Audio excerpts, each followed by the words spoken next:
أعوذ بالله من الشيطان الرجيم بسم الله الرحمن الرحيم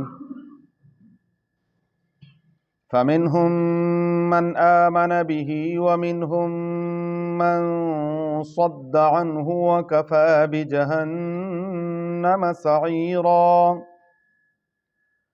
إن الذين كفروا بآياتنا سوف نصليهم نارا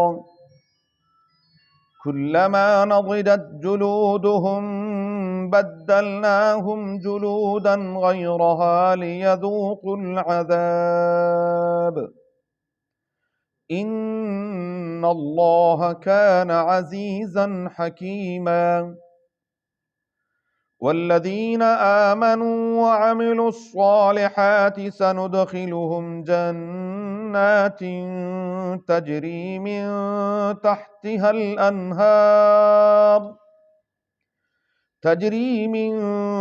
تحتها الأنهار خالدين فيها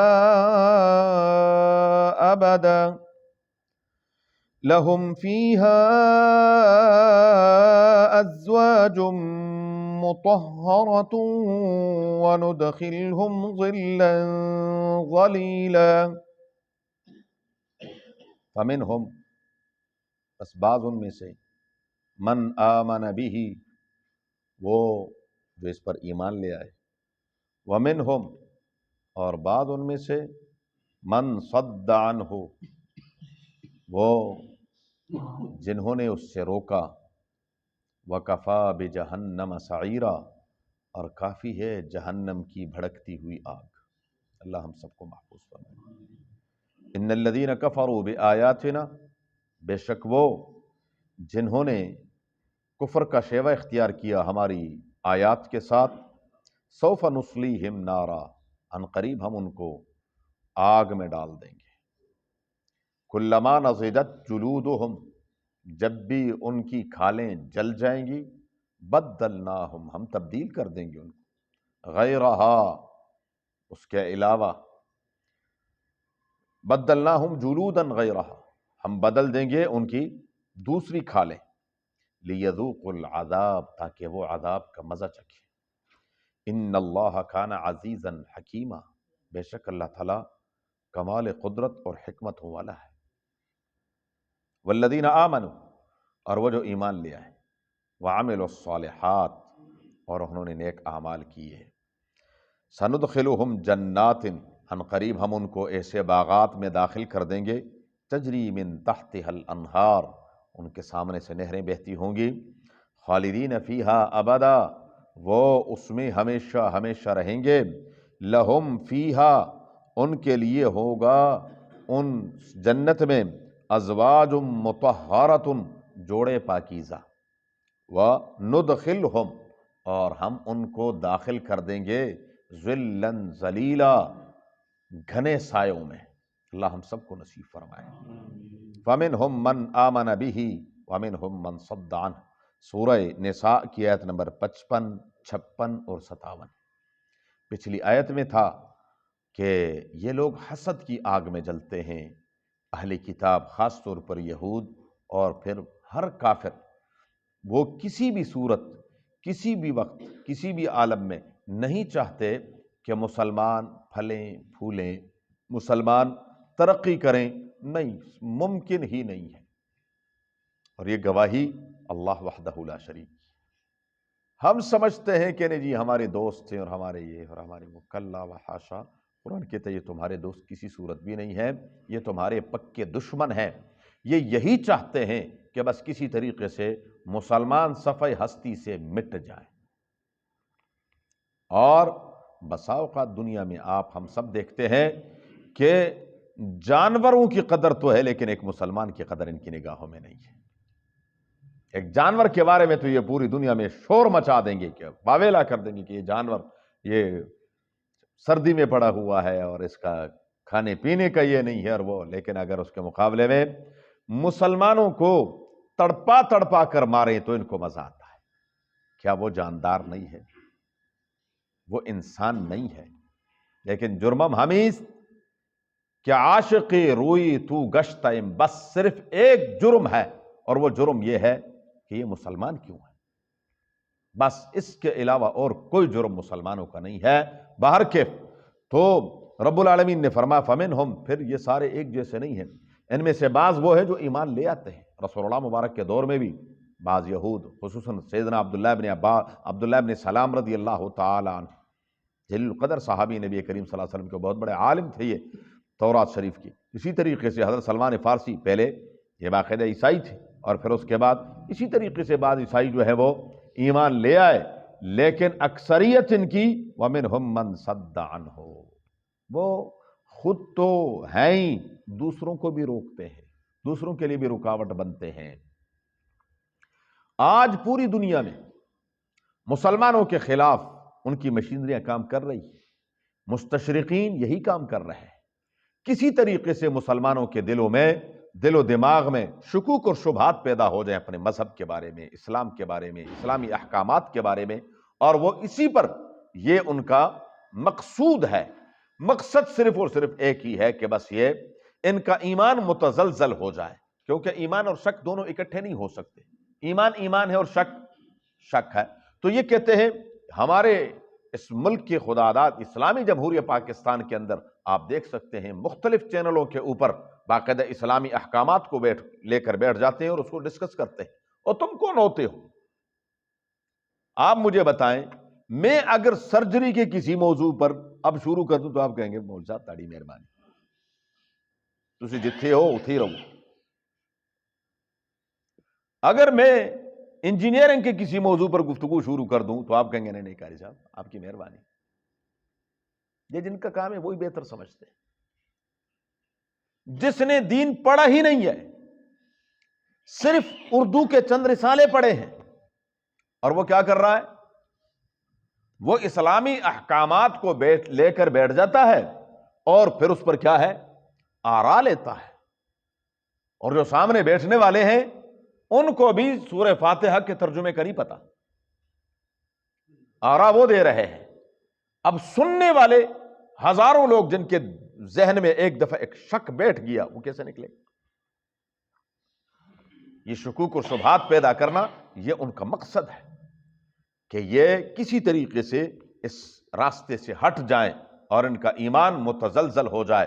اسی ملک کے اندر کتنے لوگ ہیں جو عیسائی ہو گئے، یہودی ہو گئے، کتنے لوگ ہیں خاص طور پر قادیانی ہو رہے ہیں۔ یہ کیا ہے؟ صرف اور صرف یہی ہے۔ یہ بڑا اچھا سوال تھا ان سے، ان کو سب سے بڑی تکلیف یہ ہے، سب سے بڑی تکلیف، بھئی تمہیں اس سے کیا غرض ہے؟ تکلیف یہ ہے کہ تم قادیانیوں کو غیر مسلم کیوں کہتے ہو؟ اور بھئی میرے گھر کا مسئلہ ہے، میں جس کو چاہوں میں کہوں، تمہیں کیا تکلیف ہے؟ تم یہ کہو کہ جی تم ہمارے عیسائیوں کو یوں کیوں کہتے ہو، تو بات سمجھ میں آتی ہے۔ ہم ان سے کہیں بھئی تمہارا کیتھولک اور پروٹسٹنٹ کا کیوں اختلاف ہے؟ ہمیں حق پہنچتا ہے؟ ہاں تم اختلاف کرو، ایک دوسرے کو مرو مارو، جو مرضی کرو، ہمیں اس سے کوئی غرض نہیں ہے۔ ہم نے کبھی ہندو سے پوچھا کہ بھئی تمہارے اندر یہ برہمن ہے اور یہ شودر ہے اور یہ فلانا ہے، یہ ڈمکن ہے، ہم نے کبھی ان سے پوچھا کہ بھئی تمہارے اندر یہ نظریات کیوں ہیں؟ لیکن ان کو تکلیف ہے کہ بھئی تم قادیانیوں کو غیر مسلم کیوں قرار دیتے ہو، تم مامے لگتے ہو۔ جی وہ تو کلمہ پڑھتے ہیں اور وہ تو نبی کریم صلی اللہ علیہ وسلم کو اللہ کا نبی مانتے ہیں اور وہ قرآن کو بھی مانتے ہیں۔ تو اس پر بڑا اچھا جواب ہمارے مولانا زاہد الراشد صاحب نے پہلے بھی کئی عرض کر چکا ہوں، بہترین جواب، اور امریکہ میں دیا، یعنی کہ یہاں بیٹھ کر وہاں کھڑے ہو کر فرمایا کہ مجھے یہ بتاؤ، ہم بھی تو عیسیٰ علیہ السلام کو اللہ کے نبی مانتے ہیں، انجیل شریف کو اللہ کی کتاب مانتے، تم ہمیں عیسائی مانتے ہو؟ کہتے نہیں تم عیسائی نہیں ہو سکتے۔ حضرت فرماتے میں نے کہا کہ کیوں؟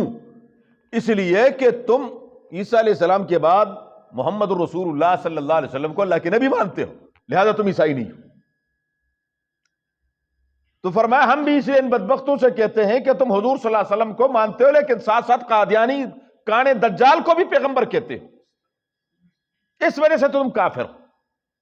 تو پھر خاموش ہو۔ تو بات یہ ہے کہ کسی بھی طریقے سے وہ چاہتے ہیں کہ مسلمانوں کے جو عقائد ہیں، ان کے جو اعمال ہیں ان کے اندر ان کے ذہنوں میں شک پیدا ہو کہ جی ہمارے مذہب میں اچھا یہ ہے، اچھا جی ہمارے مذہب، اور چونکہ مذہب کا پتہ تو ہوتا کچھ نہیں ہے، تو بہرحال فرمایا کہ بعض ان میں سے وہ ہے جو اور کوشش یہی ہے، مشینری کام کر رہی ہے۔ ایک وقت تھا مسلمانوں کے دلوں میں درد تھا، جب کوئی ایک شخص بھی مرتد ہوتا تھا خدا کی قسم قیامت ٹوٹ پڑتی تھی کہ حضور کا ایک امتی وہ مرتد ہو گیا، وہ کافر ہو گیا۔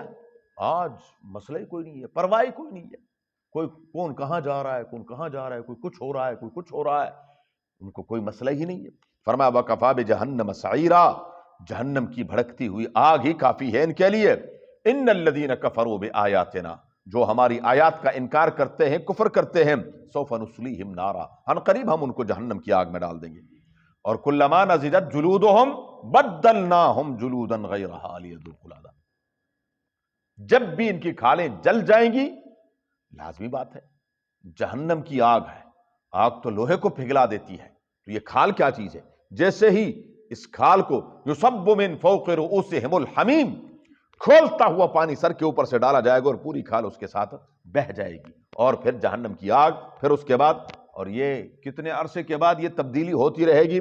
کعب احبار رحمہ اللہ تعالی، یہ مشہور تابعی ہیں، وہ فرماتے ہیں سیدنا عمر فاروق رضی اللہ تعالی عنہ کی خدمت میں انہوں نے عرض کیا کہ ایک گھنٹے میں 120 مرتبہ یہ کھال تبدیل ہوگی، یعنی ایک منٹ میں 2 مرتبہ، ایک گھنٹہ 60 منٹ کا ہوتا ہے نا، تو ایک گھنٹے میں، ایک منٹ میں 2 مرتبہ یہ کھال تبدیل بھی ہوگی، اور ساتھ ساتھ یہ سلسلہ چلتا رہے گا، نئی کھال آئے گی وہ جلے گی، پھر آئے گی وہ جلے گی، پھر آئے گی، یعنی ختم نہیں ہوگا، یہ سزا مسلسل ہوگی۔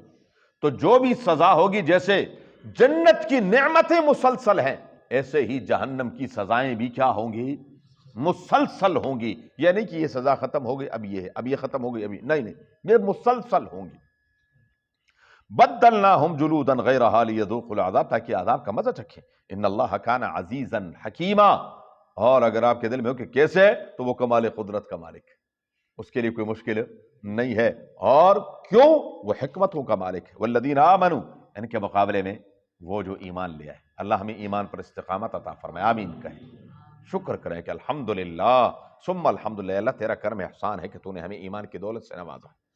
والذین آمنوا، وہ جو ایمان لے آئے، وعملوا الصالحات، نیک اعمال کی، نیک اعمال میں بنیادی طور پر چال نماز، روزہ، حج، زکوٰۃ، اور پھر اس کے آگے جو دوسرے اعمال ہیں، تو جو یہ ایمان لے اور نیک اعمال کرتا رہے، سندخلہم جنات تجری من تحتہا الانہار خالدین فیہا ابدا، ان قریب ہم ان کو داخل کر دیں گے ایسے باغات میں جن کے نیچے سے نہریں بہتی ہوں گی، اور یہ نعمتیں صرف چند روزہ نہیں ہوں گی، بلکہ کیا ہے؟ ہمیشہ ہمیشہ کے لیے ہوں گی۔ جیسے ان کو سزا ہمیشہ کی ہے، یہاں اللہ تبارک و تعالیٰ نے ایمان والوں کے لیے جو نعمتیں تیار کر رکھی ہیں وہ بھی ہمیشہ ہمیشہ۔ لہم فیہا ازواج مطہرۃ، ان کے لیے جوڑے ہوں گے، مرد ہیں تو ان کے لیے عورتیں ہیں اہل ایمان، اور نیکوکار تو ان کے لیے کیا ہیں؟ نیکوکار، ان کے لیے ایسے مرد ہوں گے، ازواج مطہرۃ، اور پاکیزہ ہوں گے، ان کے اخلاق بھی پاکیزہ ہوں گے، جی جی ہاں ہاں، ان کی سیرت بھی پاکیزہ ہوگی، ان کی صورت بھی پاکیزہ ہوگی، ہر اعتبار سے وہ پاک ہوں گے۔ فرمایا مطہرۃ وندخلہم، اور یہ ہے کہ وہ ندخلہم ذلا ذلیلا، ہم ان کو گھنے چھاؤں میں داخل کر دیں گے۔ ہمیں تو چھاؤں کی قدر ہی نہیں ہے، یہ تو ان سے پوچھیں، اہل عرب سے خاص طور پر، عرب کی گرمی ہو اور کہیں گھنی چھاؤں نظر آ جائے، اللہ اکبر، ہمیں پانی کی بھی قدر نہیں، کیونکہ پانی کی الحمدللہ فراوانی ہے، ان سے پوچھیں جہاں میلوں میل پانی نہیں ملتا، اور کہیں اگر سبزہ نظر آ جائے تو اللہ اکبر، ایک دم انسان کا دماغ کھل اٹھتا ہے کہ اچھا سبزہ نظر آ رہا ہے، شاید پانی ہوگا۔ تو رب العالمین فرماتے ہیں وندخلہم ذلا ذلیلا، ہم ان کو گھنے چھاؤں میں، اور چھاؤں کیسی ہے؟ ترمذی شریف کی روایت میں آتا ہے کہ اگر ایک زبردست گھوڑا تیز رفتار وہ دوڑتا رہے تو 100 سال اس کی کا سایہ جو ہے وہ ختم ہونے کا نام نہ لے، ایسی نعمتوں میں اللہ تبارک و تعالیٰ داخل فرمائیں گے۔ ان اللہ یأمرکم ان تؤدوا الامانات الی اہلہا، آگے امانت کا تذکرہ انشاءاللہ زندگی رہی۔ اللہم صلی علی محمد کما صلیت علی ابراہیم وعلی آل ابراہیم، اللہم بارک علی محمد وعلی آل محمد کما بارکت علی ابراہیم وعلی آل ابراہیم انک حمید مجید۔ اللهم ارحمنا بالقرآن العظيم، اللهم ارحمنا بالقرآن العظيم، اللهم ارحمنا بالقرآن العظيم، واجعله لنا إماما ونورا وهدى ورحمة يا رب العالمين. اللهم ذكرنا منه ما نسينا وعلمنا منه ما جهلنا وارزقنا تلاوته آناء الليل وأطراف النهار، اجعله لنا حجة يا رب العالمين. اللهم نور قلوبنا بالقرآن، وزين أخلاقنا بالقرآن، ونجنا من النار بالقرآن، وادخلنا الجنة بالقرآن. اللهم يا مقلب القلوب، اللهم يا مصرف القلوب، ثبت قلوبنا على دينك وطاعتك. اللهم يا أرنا الحق حقا وارزقنا اتباعه، اللهم أرنا الباطل باطلا وارزقنا اجتنابه. اللهم حصل مرادنا ويسر أمورنا، اللهم حصل مرادنا ويسر أمورنا، اللهم حصل مرادنا ويسر أمورنا بجاه حبيبك المصطفى ونبيك المرتضى صلى الله عليه وآله وأصحابه أجمعين برحمتك يا أرحم الراحمين. جزاكم الله خيرا.